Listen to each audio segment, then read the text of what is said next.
আমি কিভাবে গরুর মাংস রান্না করি সেটাই আজকে তোমাদের সাথে শেয়ার করব। হ্যালো এভরিওয়ান, আসসালামু আলাইকুম, কেমন আছেন সবাই? ওয়েলকাম জানাচ্ছি আমার নতুন একটা ডেইলি ব্লগে। গরুর মাংস রান্না করার জন্য আমি আলু পেঁয়াজগুলো কেটে নিচ্ছিলাম। আলুগুলো ছিলে আমি গরুর মাংসের জন্য পিস করে কেটে নিচ্ছিলাম। আমি যখনই গরুর মাংস রান্না করি আমি কিন্তু গরুর মাংসতে এভাবে আলু পিস করে কেটে দেই। আলু পেঁয়াজ কাটার আগে আমি ভাতটা বসিয়ে দিয়েছিলাম। আমি দেখছিলাম আমার ভাতটা হয়েছে কিনা। এই তো দেখো আমার ভাতটা কিন্তু হয়ে গিয়েছে। এখন আমি ভাতটা নামিয়ে চুলায় ডাল বসিয়ে দিব। ভাতটা গড় দিয়ে আমি চুলার মধ্যে ডাল বসিয়ে দিলাম। আমি এখন ডালের মধ্যে পরিমাণ মতো লবণ আর একটু আদা রসুন দিয়ে তারপরে আমি এইভাবেই কিন্তু ডালটা ফার্স্টে বসাই। যখন ডালের পানিটা বলক চলে আসবে তখন আমি হলুদ গুঁড়ো দিয়ে দিব। আমি এইভাবেই ডাল রান্না করি। আমি আজকে নতুন ছোট্ট একটা পাতিলে ডাল রান্না করছি। পাতিলটা কিন্তু অনেক কিউট, তাই না? আর আজকে কিন্তু আমি আম ডাল রান্না করছি। তোমাদের ভাইয়ার পছন্দের আম ডাল। এই আমটা কিন্তু ফ্রোজেন করা ছিল। তোমাদের ভাইয়া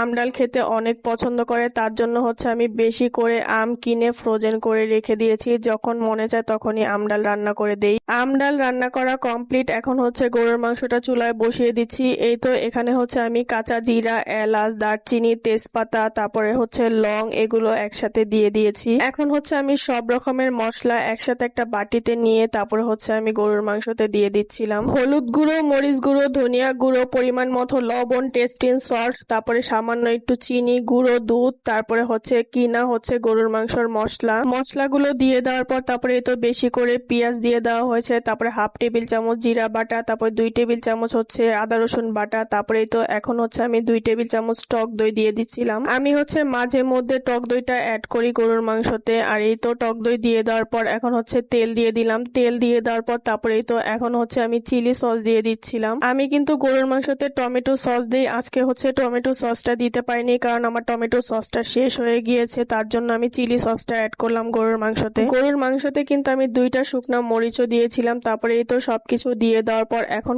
আমি ভালো করে নেড়ে চেড়ে মিক্স করে নিচ্ছিলাম যাতে গরুর মাংসটা মশলার সাথে মিক্স হয়ে যায়। আজকে হাতে মাখিয়ে বসাইনি, চুলার উপর বসিয়ে তারপর সব ময় মশলা দিয়ে ভালো মতো নেড়ে চেড়ে নিচ্ছিলাম। আজকে এইভাবেই চুলার মধ্যে বসিয়ে দিলাম। এখন একটা ঢাকনা দিয়ে ঢেকে দিব। মাংসটা কিন্তু ভালো মতো কষিয়ে নিয়েছি। আমি একটু নেড়ে চেড়ে নিচ্ছিলাম। এখন আমি মাংসটা প্রেসার কুকারে দিয়ে দিব। আজকে আমি চুলার মধ্যে আগে মাংসটা ভালো মতো কষিয়ে নিলাম। এখন আমি প্রেসার কুকারে দিয়ে দিব। এখন চুলা থেকে কড়াইটা নামিয়ে আমি প্রেসার কুকারটা বসিয়ে দিচ্ছি। এখন আমি কড়াই থেকে প্রেসার কুকারে ঢেলে দিব মাংসগুলো। আমি হাতে মাখিয়ে একবারেই প্রেসার কুকারে বসিয়ে দেই, বাট আজকে ভাবলাম যে না, আজকে চুলার মধ্যে আগে মাংসটা কষিয়ে নিব, তারপর প্রেসার কুকারে দিব। আগে মাংসটা কষিয়ে তারপর প্রেসার কুকারে দিয়ে রান্না করলে সেই মাংসটা খেতে কিন্তু আরো বেশি মজা লাগে। তারপরে তো আমি প্রেসার কুকারে মাংসগুলো দিয়ে তারপরে আলুগুলো দিয়ে দিলাম। আর এখন আমি কড়াইটা একটু ধুয়ে সেই কড়াইয়ের পানিগুলো আমি প্রেসার কুকারে দিয়ে দিচ্ছিলাম। কড়াইয়ের মধ্যে পানি নিয়ে দিলাম কারণ কড়াইয়ের মধ্যে মশলা লেগেছিল, তার জন্য আমি সেই কড়াইয়ের মধ্যে পানি নিয়ে আমি পানি দিয়েছি। তারপরে তো এখন আমি একটু ভালো করে নেড়ে চেড়ে দিলাম কারণ আলু দিয়েছি। তারপরে তো এখন আমি প্রেসার কুকারের ঢাকনা দিয়ে এখন ঢেকে দিব। এখন আর বেশিক্ষণ সময় লাগবে না, 2-3টা সিটি দিলেই আমার মাংসটা রান্না হয়ে যাবে। তারপর আমি নামিয়ে নিব। এই তো আমার কিন্তু গরুর মাংসটা রান্না হয়ে গিয়েছে। আমি কিন্তু প্রেসার কুকারটা চুলা থেকে নামিয়ে নিয়েছি। এখন আমি একটা পাতিলের মধ্যে ঢেলে নিচ্ছিলাম। আমি কিন্তু গরুর মাংসতে বেশি একটা ঝোল রাখিনি কারণ আমি পাতলা ডাল রান্না করেছিলাম, সেজন্য আমি বেশি ঝোল রাখিনি। আমি কিন্তু এভাবেই গরুর মাংসটা রান্না করি, সেটাই তোমাদের সাথে শেয়ার করলাম। আমার গরুর মাংস রান্নার রেসিপিটা তোমাদের কাছে কেমন লেগেছে কমেন্টে জানিয়ে যাবা। আর হ্যাঁ, গরুর মাংসের কালারটাও কেমন হয়েছে সেটাও কমেন্টে জানিয়ে যাবা। আমার সবকিছু রান্না বান্না কমপ্লিট। এই আমার রান্না বান্নার ফাইনাল লুক। আলু দিয়ে গরুর মাংস রান্না করেছি, তারপরে পাতলা ডাল রান্না করেছি, তারপরে এই তো সাদা ভাত। কেমন হয়েছে আমার রান্না বান্না কমেন্টে জানিয়ে যাবা। তোমরা যারা আমার ভিডিও দেখো তোমাদের সবার কাছে আমার রান্না কেমন লাগে তোমরা কমেন্টে জানিয়ে যাবা। আমার রান্না বান্না শেষ, ঘর গোছানো শেষ। তারপরে এই তো দেখলাম তোমাদের ভাইয়া জোহরের নামাজ পড়ে আসার সময় দেখো কতগুলো সবজি নিয়ে আসছে। এখন আমি শাওয়ার করতে যাব আর তোমাদের ভাইয়া এগুলো নিয়ে আসছে। ভাবলাম শাওয়ার করতে যাওয়ার আগে এগুলো গুছিয়ে নেই। বাচ্চাদের জন্য ফল এনেছে, কলা, পেয়ারা, আর এই তো এখানে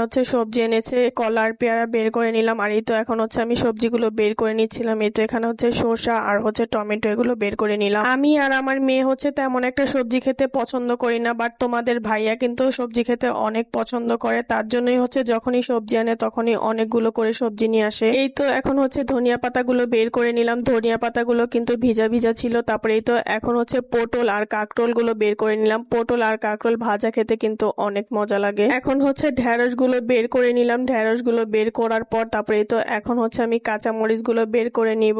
আমি কিন্তু এভাবে জালিতে করে সব সময় ফ্রিজে রেখে দেই, তোমাদের সাথে এর আগেও বলেছিলাম। আমার হচ্ছে 2-3 দিন পর পরই সবজি কিনতে হয়। তোমাদের ভাইয়া যে সবজি বেশি পছন্দ করে তার জন্য। কেমন হয়েছে সবজিগুলো কমেন্টে জানিয়ে যাবা। এই ছিল আমার আজকের ডেইলি ব্লগ। ভালো থাকবে সবাই, আল্লাহ হাফেজ, থ্যাঙ্কস ফর ওয়াচিং।